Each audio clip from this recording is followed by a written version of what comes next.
si ahora se ha puesto un poco de moda esta noción de inteligencia emocional, es porque hemos durante mucho tiempo reprimido ese mundo de las emociones. Los seres humanos necesitamos aprender a reconocer qué significa cada emoción para que podamos adoptar en relación a esa emoción la actitud que esa emoción le corresponde. Si tengo la inteligencia emocional para no reprimir, para capitalizar, para aprender, por supuesto que la crisis, una vez superado ese momento de duelo que toda crisis conlleva, bueno, seguramente va a ser un punto de despegue, un punto de partida y no un punto de llegada. Parte de la inteligencia emocional es aprender este lenguaje entre los dos sexos. Porque esto es un enriquecimiento de la vida, es prevención de conflictos y aún rupturas que se pueden evitar si uno conoce este principio de la diferencia en el lenguaje emocional entre el hombre y la mujer. Las empresas seleccionan a las personas por sus habilidades cognitivas y las despiden por su falta de habilidades emocionales. Cómo las emociones nos condicionan y generan en una persona que puede ser intelectualmente brillante, generan un bloqueo tal, de modo tal que a la hora del desarrollo y de la puesta en práctica de estas habilidades se ven bloqueadas, coartadas y el rendimiento final es muy inferior al que realmente debería ser.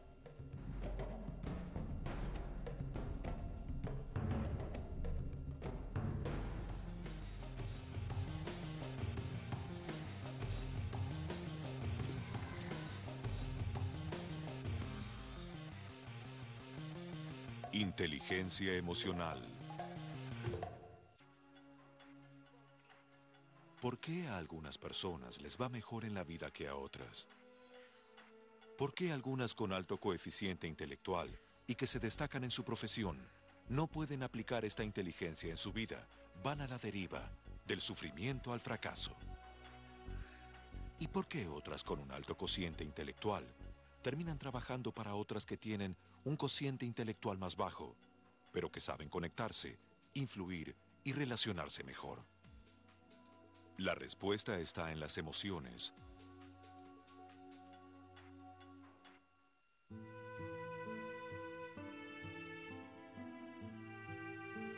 Sonarán con armonía los golpes en la madera. Tendrá el espíritu una caja pequeña de cuerdas finas para hablar del mundo en todos los idiomas. La música puede convertirnos, llevarnos o traernos de un lugar a otro. Los seres humanos normales usamos un 10% de nuestra capacidad neuronal total. Los superdotados que salen en los diarios, un tipo Einstein o Stephen Hawking o demás, están usando el 12%, digamos. Con lo cual, eso da una idea concretamente de lo enorme y lo inexplorado todavía que hay a nivel del funcionamiento cerebral y a nivel de las capacidades teóricas que tendríamos si usáramos, por ejemplo, un 20 o un 30%. Quizás nuestra percepción del mundo, si se llegara a esa capacidad, cambiaría diametralmente. Tendríamos sentidos exacerbados a tal punto, como nuestro oído, como nuestro olfato, como nuestra visión, que cambiarían dramáticamente la concepción de nosotros mismos y de los otros, digamos. Y esto produciría absolutamente una revolución. ¿Puede haber algo más importante que entender lo que nos pone felices o enojados, nos entristece, nos da miedo o nos deleita? ¿Cómo influyen nuestras emociones en nuestros recuerdos, percepciones, pensamientos y sueños? ¿Están las emociones grabadas a fuego en nuestros genes o el cerebro las aprende de su entorno? En los últimos 10 años, que se fue llamada la década del cerebro, se avanzó más en el conocimiento del funcionamiento de la mente, de las hormonas, de los neurotransmisores, del sistema nervioso, que en toda la historia anterior de la humanidad. En la década del cerebro se produjeron más de 100.000 trabajos científicos acerca de todo el funcionamiento biológico de nuestra mente. 25.000 de esos 100.000 involucraban a las emociones. Lo que nosotros vemos como cerebro externo es la corteza, que es el lugar de localización más sofisticado del funcionamiento neuronal. Pero este funcionamiento neuronal tan sofisticado está basado esencialmente en el crecimiento de estructuras mucho más primitivas que nos emparentan con nuestros antepasados biológicos. En la parte más profunda, y puntualmente hablando de los aspectos de las emociones, en la zona temporal, está ubicado el lóbulo de la ínsula. En el lóbulo de la ínsula, ubicado en la zona lateral temporal del cerebro, se localizan las emociones, los sentimientos, los recuerdos, básicamente todo aquello que tiene que ver con nuestro funcionamiento afectivo y todo aquello que puede desencadenar nuestras reacciones, nuestras impulsiones y esencialmente todo aquello que pertenece a la vida instintiva. Antes de llegar a la fase estrictamente humana, donde pensamos, razonamos, reflexionamos, que corresponde al córtex, que es la parte más desarrollada de nuestro cerebro, tenemos dos partes que nos relacionan más con el mundo animal. Una que está en la parte posterior de la cabeza a nivel del bulbo raquídeo se llama el cerebro reptiliano. Reptiliano porque corresponde al desarrollo del cerebro en los reptiles, donde tenemos ya una parte de nuestra estructura muy instintiva e impulsiva, que hace que reaccionemos ante toda estimulación exterior, sea agrediendo, sea huyendo, sea tratando de poseer, sea tratando de escapar. Y nos permite adaptarnos a un territorio, a un entorno, para entrar ya en relación con el mundo que nos rodea.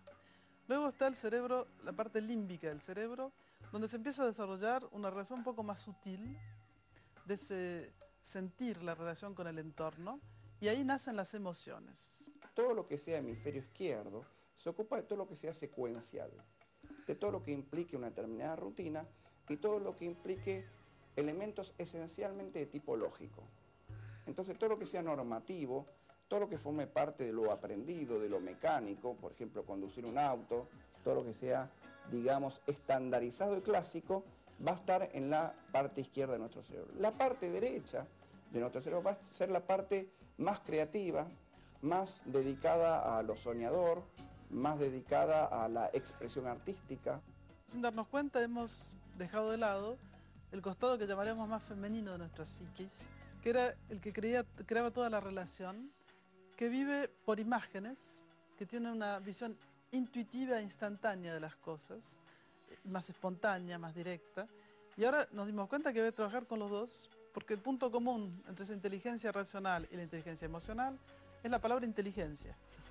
A lo largo del siglo XX, primó un concepto de inteligencia restringido prácticamente a las funciones intelectuales y se ideó una herramienta conocida como test de cociente intelectual. La prueba suele medir las funciones cognitivas como el vocabulario, el conocimiento de datos, la memoria a corto plazo, el razonamiento verbal, el movimiento ocular y manual. Muchas personas que obtienen puntuaciones bajas en las pruebas de cociente intelectual tienen mucho éxito en la vida, mientras que muchas de las que tienen cocientes de inteligencia elevados no llegan tan lejos. ¿Qué es entonces la inteligencia? Es la capacidad de adquirir nuevos conocimientos y aplicarlos en situaciones nuevas para resolver problemas no programados. Los científicos dicen que un animal es más evolucionado o más inteligente que otro cuando se sabe adaptar mejor al medio ambiente. Este principio de adaptación al medio ambiente, trasladado al terreno humano, es una buena conexión con los principios y las técnicas que propone la inteligencia emocional. Y la inteligencia es a la vez el arte de gestionar, de comprender parámetros, pero también de adaptarnos a la existencia. Hoy sabemos que la inteligencia no consiste en saber muchas cosas. Una enciclopedia sabe un montón. Hay ordenadores que tienen una memoria increíble, saben enormemente, pero no les aprovecha de nada. Porque la inteligencia tiene que probarse o frotarse, diría yo, a la prueba de la existencia y de lo cotidiano y de lo concreto. Entonces la inteligencia es cómo me adapto, cómo entro en relación.